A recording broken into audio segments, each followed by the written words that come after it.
Yo, what is up, everybody? So let's go back again with another short horror story written by Vivian Justin. Remember to use the links in the description below. Show love to them. Like, comment, and subscribe.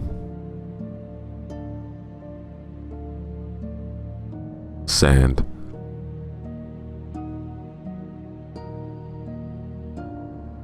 They had no idea where they were, but they must have turned off somewhere. The map was useless here, as there were so many side roads that were not marked.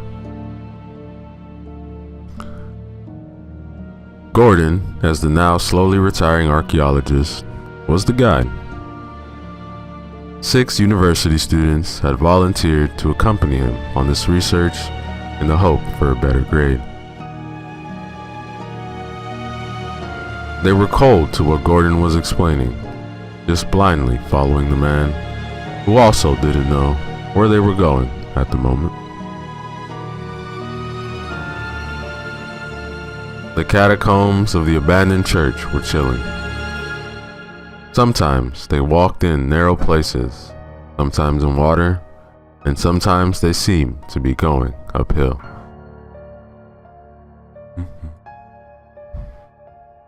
The students really enjoyed it. It was like a horror movie for them. They were jumping on each other.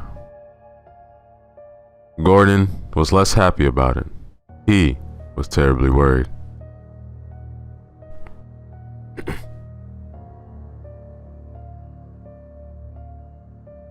The road narrowed, and there was only a narrow opening to crawl straight through.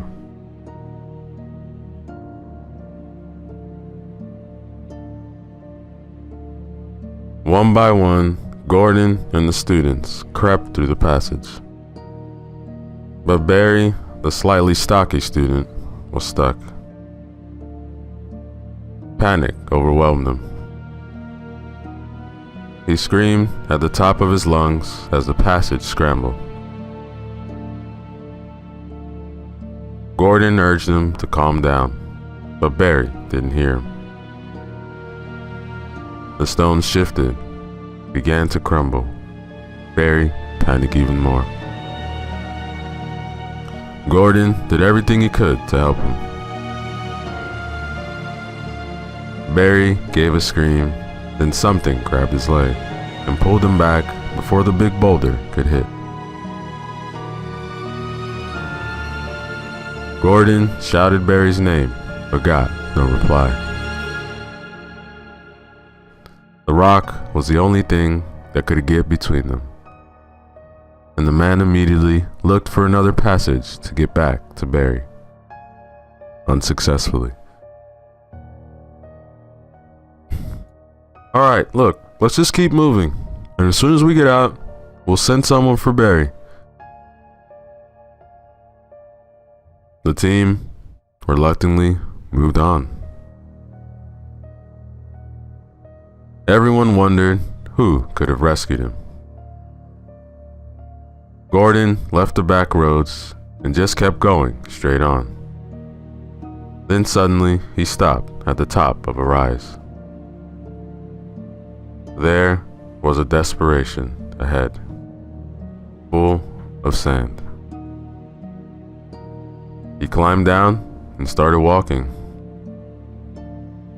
He waved to the students, and one by one, they cautiously climbed down. They were almost halfway down when Gordon stopped and looked at the depression. He reached for the map and pointed in one direction. Then Kate burst in a huge shout. Something had cut her ankle. They were all startled.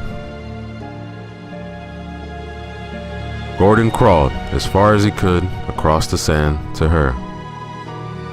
Suddenly, 2 horns emerged from the sand, followed shortly after by a body. Everyone watched in amazement. On its head were two sharp horns, one of which was decorated with Barry's body. His face was like a skull of a hippopotamus. It had a slender yet strong body with long claws on 3 of its fingers. The creature, almost 10 feet tall, began to roar.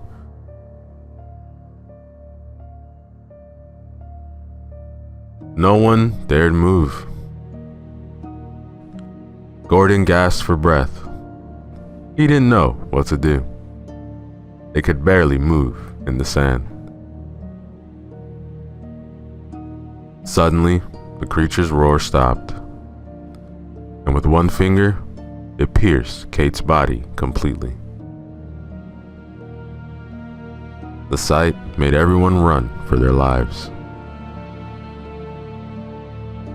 It lifted the body to its mouth and sucked all the blood out of its lifeless body where it had pierced it, and then simply threw it into the sand.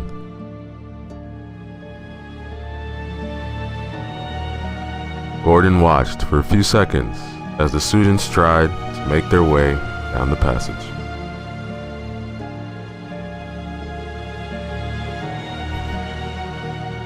The monster lifted its feet out of the sand, and with that momentum, he stomped on one of the students under the sand. He lifted it up between its fingers and, finding it still alive, threw it hard against the wall. The wall shook and debris fell into the sand. By the time Gordon realized that only 3 of his students were still alive, the monster had picked Mike up again and bared his sharp teeth, mauled him to pieces. What a massacre, Gordon thought to himself. Honestly, he saw no chance of survival, but he relaxed a little when he saw that 2 students were already close to the corridor. He took his chance and worked to distract them.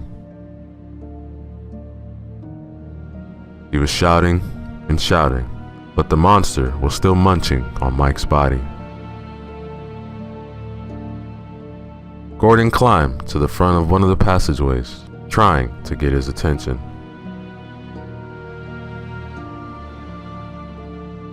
The creature threw away the remains of Mike's body and headed in Gordon's direction.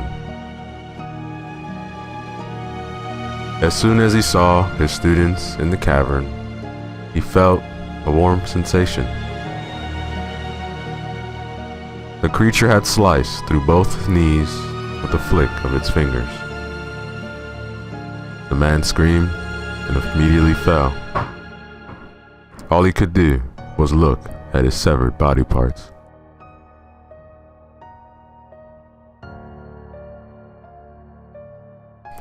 After a few tears, the 2 students started walking straight. One stopped and took a deep breath. The only thing that would help them right now was Gordon and the map. Gordon was almost bleeding to death. He fumbled in his pocket. He wanted to smoke one last cigarette. With the cigarette, he pulled the map from his pocket. He looked at it with widened eyes. Then he saw the 2 boys. The creature suddenly emerged from the sand and grabbed both students. Gordon lit his cigarette.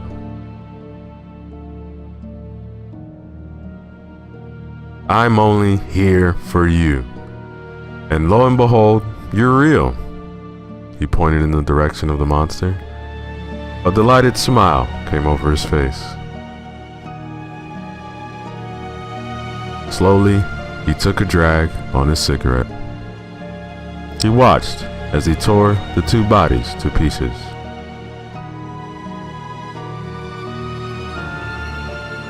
That's the best cigarette I've had, other than after sex. The creature lowered its head and struck Gordon's body up next to Barry. He wiped Gordon's blood with his finger and threw his shanks into the sand. Finally, he too sank into the sand until his horns were completely covered. And see, it was real. That, ladies and gentlemen, is the end of our story.